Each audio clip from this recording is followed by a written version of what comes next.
Gérard Vespierre, bonjour. Bonjour à vous. Merci d'accepter de répondre à nos questions sur Radio Judaïka. Nos auditeurs vous connaissent, hein. Vous êtes géopolitologue et créateur du site internet lemondedécrypté.com que j'invite justement nos auditeurs à aller consulter. Et aujourd'hui, on va prendre le pouls des négociations qui ont actuellement lieu à Vienne sur le nucléaire iranien. Ma première question d'entrée de jeu sera donc la suivante. Où en sommes-nous ? Écoutez, il y a une reprise des négociations qui doit avoir lieu pas plus tard que le lundi 27, donc on est vraiment dans le timing. Deuxièmement, il y a de la part des États-Unis et des Européens maintenant quelques indications en disant que ça commence à être long, donc nous n'avons plus que de notre côté quelques semaines de disponibles pour arriver à un accord. Alors, il faut prendre cela avec beaucoup de précaution. Il est bien évident qu'il y a un jeu de communication de part et d'autre, et les Iraniens sont aussi très très actifs dans ce domaine-là.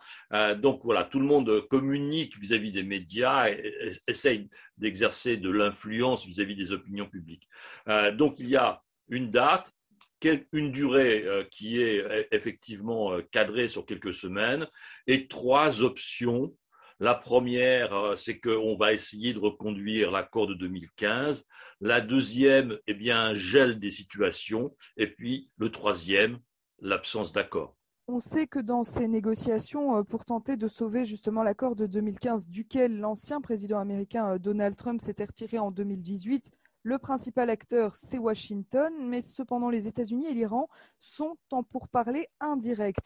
Et dernièrement, l'Irak a appelé les deux pays à des négociations directes. Est-ce que c'est envisageable, Téhéran et Washington, qui négocient directement ? Écoutez, il y a déjà beaucoup d'échanges par hôtel interposé, oserais-je dire, puisque tout le monde se retrouve à Vienne, n'est-ce pas? Et donc, les échanges se font entre l'Iran et les États-Unis de cette façon-là. Je crois que ce n'est pas forcément l'élément le plus essentiel parce que tout le monde communique. Ce qui est important, c'est la visite très récente, la semaine dernière, du conseiller à la sécurité nationale américain, donc Jack Sullivan, qui s'est rendu en Israël et qui a eu l'occasion de rencontrer bien sûr son homologue Eyal Oulata, bien sûr aussi le ministre des Affaires étrangères, le Premier ministre, le président. Donc, et il y a des échanges très très forts entre Washington et Israël. Ça, c'est très important. Et ça a permis à Israël de se rendre compte que finalement, la position américaine est assez inchangée, n'est-ce pas, sur le fond. Il y a d'une part, bien sûr, comme on le dit, les communications des dirigeants, des États, mais il y a le fond des problèmes et sur le fond des problèmes, la position américaine a toujours été très claire. No nuclear Iran, pas d'Iran nucléaire. Donc, de ce point de vue-là, c'est réaffirmé et cela donne des assurances, bien sûr, à Israël. Et justement, en parlant d'Israël, Israël se prépare dans ce dossier à toute éventualité et même à une guerre, hein, contre l'Iran. Récemment, lors d'une interview accordée au New York Times, le ministre israélien des Affaires étrangères, Yair Lapid, a déclaré qu'Israël serait en faveur d'un accord, hein, sur le nucléaire iranien, mais uniquement s'il s'agissait d'un bon accord. Alors finalement, Gérard Vespierre, on parle beaucoup d'accord, mais c'est quoi un bon accord ? Un bon accord, c'est celui qui sert les intérêts de celui qui parle, n'est-ce pas? Donc, la difficulté, c'est de passer de l'intérêt de celui qui parle à un intérêt partagé pour ceux qui parlent. Donc, il y a de la subtilité dans tout cela. Les diplomates sont des grands spécialistes donc de cet univers de la subtilité, des faibles écarts, des mots très très pesés, des décisions très très pesées. Et aussi les scientifiques, parce que n'oublions pas que dans le cadre de l'accord de 2015, l'enrichissement par l'Iran de l'uranium était plafonné à 3,25%, n'est-ce pas? Donc voilà, il y a des choses très précises de tous côtés. Donc un bon accord, c'est celui qui garantit, eh bien, à nouveau cette vision partagée par les USA et les États-Unis et Israël d'un Iran non nucléaire, parce que l'on sait très bien qu'un Iran nucléaire, eh bien, consoliderait un régime, et ce régime, n'est-ce pas, a beaucoup de difficultés et vient de faire des manœuvres militaires, mais cela, ce sont, comme on dit, des arbres qui cachent la forêt. Les missiles sont des arbres qui cachent la forêt de la réalité économique iranienne très très difficile. Il y a actuellement des manifestations en Iran tous les jours, en particulier dans le domaine de l'enseignement. Les enseignants ont vu leur salaire dévalué, renié par l'inflation de 40-50% dans l'année, demandent des revalorisations. Donc il y a eu des manifestations, il y a des manifestations dans plus de 100 villes en Iran. Avant, c'était d'autres activités, donc les retraités qui se sont aussi manifestés parce que la même chose, on a des retraites qui sont laminées par l'inflation. Donc il y a un absent dans ces négociations, le peuple iranien, qui un jour devra donner son avis sur cette situation économique, sociale, liberticide qui s'est développée depuis 40 ans.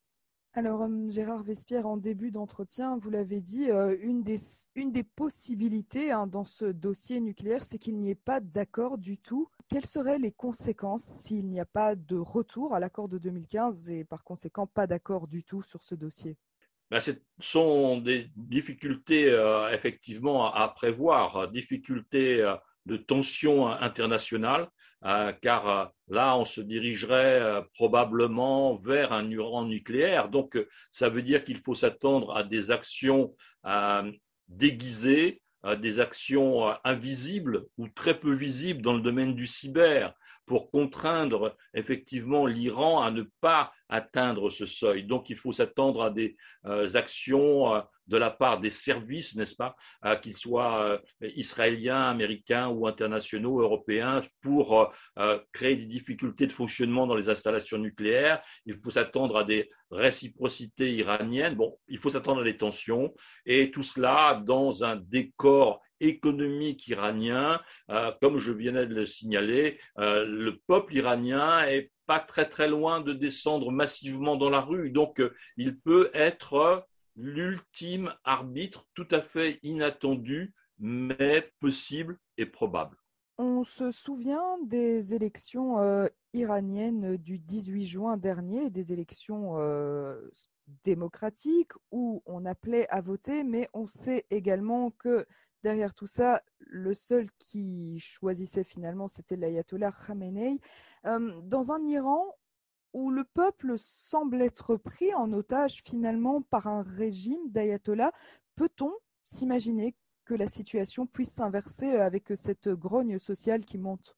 Alors, je me permettrais d'être en léger désaccord. Je ne pense pas que cette élection de juin 2021 était une élection démocratique, n'est-ce pas? Parce que quand il y a de mémoire 513 candidats qui sont refusés, où est la démocratie?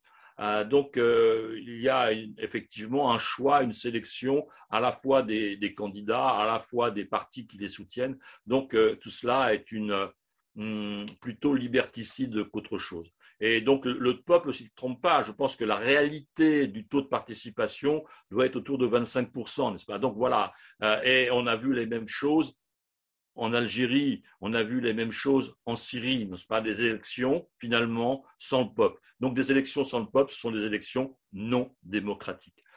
Donc, il peut y avoir effectivement une insatisfaction globale cumulée de différentes couches de la population, les retraités, les enseignants, les actifs qui perdent leur emploi par une baisse de l'activité économique générale, donc du chômage toujours en croissance. Donc voilà, il y a différentes strates qui vont un jour descendre dans la rue parce que la situation devient insupportable. La situation, elle est mauvaise structurellement pour l'économie iranienne depuis 40 ans.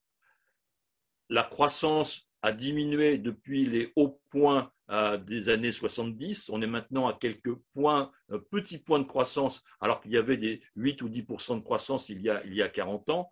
La même chose pour l'inflation, cette fois-ci dans l'autre sens. L'inflation n'a cessé d'augmenter depuis 40 ans. Le chômage n'a cessé d'augmenter depuis 40 ans. Tout cela est structurel. Et donc, les décisions américaines de 2018 de rendre pratiquement impossible les exportations de pétrole n'ont été qu'un phénomène conjoncturelle qui a rendu la situation un peu plus difficile, mais elle était déjà structurellement dans un déclin général. Donc c'est cette situation de déclin général qui, un jour ou l'autre, inévitablement, malgré les passes d'Aran, malgré les bastiges, malgré la police en civil, etc., eh bien, les gens descendront dans la rue. Ils y sont déjà descendus en 2018, en 2019, pour des raisons déjà économiques. Merci beaucoup Gérard Vespierre de nous avoir accordé ces quelques minutes sur Radio Judaïka. Je rappelle à nos auditeurs que vous êtes géopolitologue et créateur du site internet lemondedécrypté.com. C'est toujours un plaisir pour nous de nous entretenir avec vous. Merci beaucoup. C'est entièrement partagé, ce plaisir. Merci à vous.